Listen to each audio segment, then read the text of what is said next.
नमस्कार, मी संकेत Deshpande. Top news Marathi चॅनलमध्ये आपलं स्वागत. सांगली लोकसभेनंतर आता खानापूर आटपाडी विधानसभा मतदारसंघामधून ठाकरे गट विरुद्ध विशाल पाटील असा संघर्ष रंगण्याची शक्यता आहे. यावरचाच टॉप न्यूज मराठीचा हा स्पेशल रिपोर्ट. नुकत्याच पार पडलेल्या लोकसभा निवडणुकीमध्ये विशाल पाटील हे काँग्रेसकडून निवडणूक लढण्यासाठी इच्छुक होते. मात्र शेवटच्या क्षणी ही जागा शिवसेना उद्धव बाळासाहेब ठाकरे पक्षाच्या वाट्याला गेली आणि डबल महाराष्ट्र केसरी चंद्रहार पाटील यांनी शिवसेना उद्धव बाळासाहेब ठाकरे पक्षाकडून निवडणूक लढवली. विशाल पाटील यांनी काँग्रेसमधून बंड करत अपक्ष लोकसभा निवडणुकीच्या रिंगणात उतरण्याचा निर्णय घेतला आणि चंद्रहार पाटील यांचा पराभव करत विशाल पाटील विजयी झाले. मात्र विजयानंतर विशाल पाटील यांनी दिल्लीत लोकसभेतील विरोधी पक्षनेते राहुल गांधी, काँग्रेस नेत्या सोनिया गांधी आणि काँग्रेसचे अध्यक्ष मल्लिकार्जुन खरगे यांची भेट घेऊन इंडिया आघाडीला विशाल पाटलांनी आपला पाठिंबा दिला. त्यानंतर नुकतीच विशाल पाटील यांनी काँग्रेस नेते विश्वजित कदम आणि चंद्रहार पाटील यांच्यासह दिल्लीत शिवसेना उद्धव बाळासाहेब ठाकरे पक्षाचे प्रमुख उद्धव ठाकरे यांची भेट घेतली आणि सांगलीत जे काही झालं गेलं ते विसरून एकदिलाने काम करा असा कानमंत्र उद्धव ठाकरे यांनी या तीनही नेत्यांना दिल्यानंतर सांगलीतील काँग्रेस आणि ठाकरे गटामधील संघर्ष संपेल असं वाटत असतानाच आता विशाल पाटील यांनी खानापूर आटपाडी विधानसभा मतदारसंघातून शिंदेंच्या शिवसेनेचे संभाव्य उमेदवार सुहास अनिल बाबर यांना पाठिंबा देऊ केला आहे. खानापूर आटपाडी सुद्धा एक बाजार भरणार आहे आणि त्यामुळे त्या बाजारात सुद्धा अशा पद्धतीनंच हा मतांच्या स्वरूपात दर हा लाखांच्या आकड्यात सुहास भैया तुम्हाला मिळावा. आम्ही अपक्ष आम्हाला आम्ही घाबरत नाही. मी परवा सोडवूनही आलेलो आहे. आम्हाला कोण बोलायचं कारण नाही.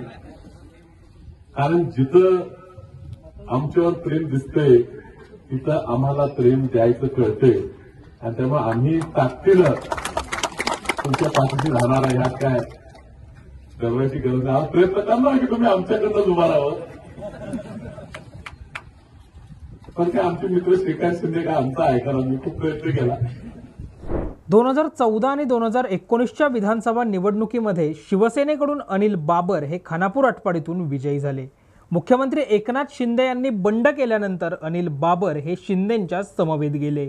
अनिल बाबर यांच्या अकाली निधनानंतर खानापूर आटपाडी विधानसभा मतदारसंघातून त्यांचे पुत्र सुहास बाबर यांना उमेदवारी दिली जाणार असल्याच्या चर्चा सुरू असतानाच आता विशाल पाटील यांनी सुहास पाटलांच्या पाठीशी उभं राहणार असल्याचं जाहीर केल्यानं सांगली लोकसभेप्रमाणेच खानापूर आटपाडी विधानसभा मतदारसंघात महाविकास आघाडीमध्ये संघर्ष अटळ असल्याच्या चर्चा राजकीय वर्तुळात बोलल्या जात आहेत. खानापूर आटपाडी विधानसभा मतदारसंघ महाविकास आघाडीमध्ये शिवसेना उद्धव बाळासाहेब ठाकरे पक्षाच्या वाट्याला जाणार असल्याच्या चर्चा सुरू असून शिवसेना उद्धव बाळासाहेब ठाकरे पक्षाकडून या मतदारसंघामध्ये नेमका कोण उमेदवार दिला जाणार हे पाहणं महत्त्वाचं असणार आहे. अशाच ताज्या आणि महत्त्वपूर्ण बातम्यांसाठी पाहत रहा टॉप न्यूज मराठी, आपला महाराष्ट्र आपली बातमी. आणि होय, आता top news Marathi channel Jio टीव्हीच्या OTT प्लॅटफॉर्मवर तेही 24 तास.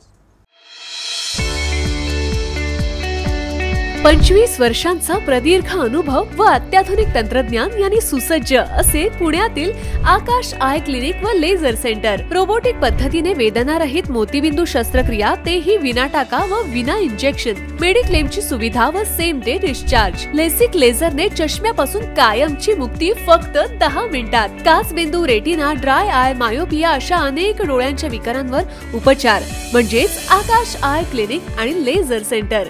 CTR कंपनी जवळ, विमान नगर, नगर रोड, पुणे. संपर्क 8888173100. Come on guys, hurry up. अरे सुन ना, एक ब्रेक ले लेते हैं. Guys, I'm telling you, तुम लोगों को सही से ट्रैकिंग नहीं आता. But that's okay, you can learn. रोज का ढक्कन देना. ये रेड वाला है, सही वाला देना. अबे ढक्कन, पहले तो सही पानी पीना.